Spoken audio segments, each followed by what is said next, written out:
Everyone, welcome back to my channel, welcome back to my new video guys. আজকে অনেক দিন পর একটা ব্লগ আমি তৈরি করছি, মিনি ব্লগ টাইপস অফ। তো তোমরা সবাই কেমন আছো? এই ব্লগটা তোমরা যারা ফেসবুক থেকে দেখছো, যারা ইনস্টাগ্রাম থেকে দেখছো ফলো করে দিও, যারা ইউটিউব থেকে দেখছো সাবস্ক্রাইব যদি না করে থাকো তাহলে সাবস্ক্রাইব করে দিও। মর্নিংটা শুরু হয়েছিল গরম জল লেবু দিয়ে, আর ব্রেকফাস্টটা শুরু করেছিলাম আমি আমার ফেভারিট একটা ব্রেকফাস্ট, ওটস, তার সাথে মিক্স ফ্রুটস, তার সাথে আমার ওয়ে প্রোটিন দিয়ে। তারপর এটা আমার সেকেন্ড মিল, দেখতে পাচ্ছ ফ্রুটস। এটা আমার সেকেন্ড মিল ছিল। এভরিডে আমার 6টা মিল নিতে হয়। তারপরে আমি লাঞ্চের জন্য রেডি করছিলাম, এটা আমার ছেলে মেয়ের জন্য একটা চিকেন আইটেম করছিলাম, আর আমি আমার জন্য চিকেনের বয়েল করেছিলাম, আর এটা আমার লাড্ডুর জন্য চিকেন ছিল। আর আমি আমার জন্য এই যে চিকেনটা দেখতে পাচ্ছ লাস্ট চিকেন বেস্ট, এটা আমার নিজের ছিল, আর কিছুটা আগের দিনকার মাছ ছিল। দেখো, সারাদিনে 6বার খেতে হয়, খাবার খেতে হয় ওজন করে। এটা শুধুমাত্র যারা বডিকে অনেক বেশি কেয়ার করে বা বডি বিল্ডিং করে, এটা তাদের জন্যই সম্ভব ওজন করে করে খাওয়া। এই দেখতে পাচ্ছ, এটা আমার জিম যাওয়ার আগে, এটা ফ্রি ওয়ার্কআউট আমি মিল নিই। তো এখানে আমি 100 গ্রাম ছোলা বাদাম এগুলো মিক্স বয়েল করা নিয়েছিলাম। তো এখানে বাটিটার ওজন আগে করে নিয়েছিলাম, ওই জন্য ওজনটা এখানে তোমরা অনেকটা দেখতে পাবে, কারণ বাটির ওজন অ্যাড আছে, ওই জন্য অনেকগুলো ওজন দেখাচ্ছে মেশিনে। তো বাটির ওজন বাদ দিলে যেটা হয় সেটাই আমি নিয়েছিলাম। আর তার সাথে অ্যাড করছিলাম একটা ফুল এগ, মানে হোয়াইট ইয়েলো একসাথে, আর তার সাথে আমি মিষ্টি আলু অ্যাড করেছি। এটা হচ্ছে আমার প্রি ওয়ার্কআউট মিল। তো এই মিলটা নেওয়ার পর আমি 30 মিনিট এভরিডে গ্যাপ দিই। গ্যাপ দেওয়ার পর আমি জিম যাই, কারণ আমার নাহলে ডাইজেস্ট হবে না। তারপর আমার অনেকগুলো মেডিসিন দেখতে পাচ্ছ, প্রচুর সাপ্লিমেন্ট মেডিসিন এখন চলছে। তো এখানে কিছুটা আমি নিয়েছি। আর আজকে ওয়ার্কআউটে যে সমস্যাটা হয়েছিল সেটা আমি লাস্টে বলছি। তো এটা আমি জিম যাওয়ার জন্য রেডি হয়ে গেছি। বডি কন্ডিশন রাইট নাও এটা আছে, কেমন হচ্ছে সেটা বলো। এখন গেইনিংয়ে আছি, মানে বডিটা মোটা মোটা দেখা যাচ্ছে, অনেক বেশি ফ্যাটি ফ্যাটি লাগছে। তো গেইন করতে গেলে মাসেলের সাথে ফ্যাটও হবে, এটাকে কিছুই করা যাবে না। আর যখন কাটিংয়ে যাব তখন ফ্যাটটা অটোমেটিকলি কেটে যাবে। তো কালকে একজন আমাকে কমেন্টস করছিল, ম্যাডাম আপনি বডি বিল্ডিং করছেন ভালো কথা, কিন্তু দেখেন কাটিংয়ের কথা বলে অনেক রকমের স্টেরয়েড অনেক কিছু দিয়ে দেবে, সেটা নেবেন না। তো আমি আপনাকে ধন্যবাদ বলবো আমাকে এত ভালো সুন্দর একটা কমেন্টস করার জন্য। দেখুন, আপনার যেটা মেন্টালিটি, আপনি যেভাবে বিচার চিন্তাধারা করেন, আপনি আপনার জায়গা থেকে হয়তো আমাকে ঠিক কথাটাই বলেছেন, কিন্তু আমার চিন্তাধারাটা আবার আলাদা, কারণ আমাদের প্রত্যেকটা মানুষের চিন্তাধারা আলাদা হয়। আমার ড্রিম যেটা যেটা আমি স্বপ্ন দেখি, every second, every day, every মুহূর্ত আমি ফিল করি, আমি ভালো একটা প্ল্যাটফর্মে যেতে চাই, যেটার জন্য আমাকে যা যা করার দরকার আমি সব করব। এর জন্য যদি আমাকে স্টেরয়েড নিতে হয় আমি তাই নেব। হ্যাঁ, এর জন্য আমার বয়েস চেঞ্জ হয়ে যাবে, আমার তাই হয়ে যাক। এর জন্য আমার বডি স্ট্রাকচার চেঞ্জ হয়ে যাবে, তাই হয়ে যাক।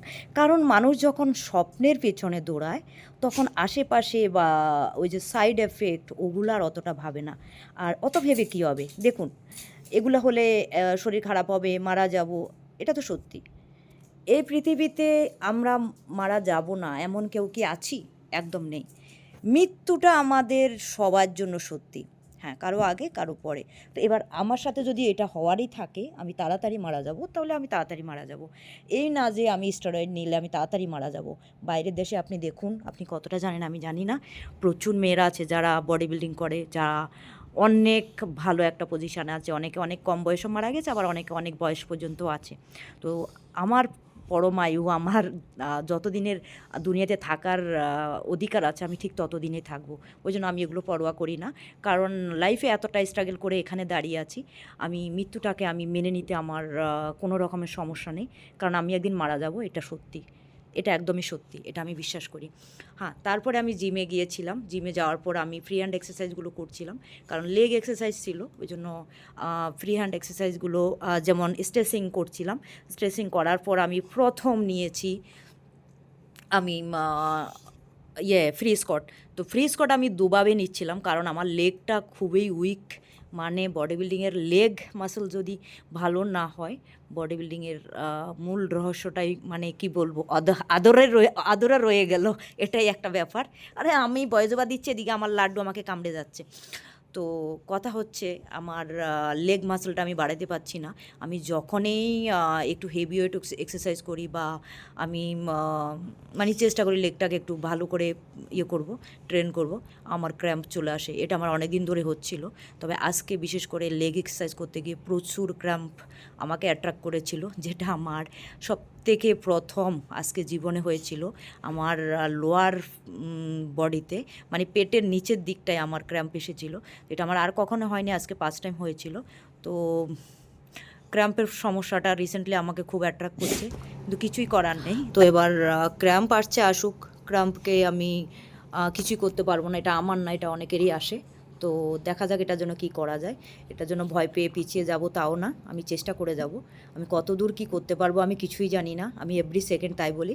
তো আমার ঈশ্বর আমার সাথে আছে, আমাকে এভরি সেকেন্ড প্রোটেক্ট করছে, এভরি সেকেন্ড সাপোর্ট করছে। আমি আশা করি একটা ভালো জায়গায় পৌঁছতে পারবো, কারণ আমার ইচ্ছা শক্তি আমাকে সেই জায়গায় পৌঁছে দেবে যেখানে এই পৃথিবীর কেউ ভাবেও নি আমি সেখানে যাব। হ্যাঁ, তো এটা আমি বিশ্বাস করি, কারণ এই পৃথিবীর কারো ক্ষমতা নেই আমাকে সেখান থেকে ফিরিয়ে নিয়ে আসা যেখানে আমি যাব ভাবি।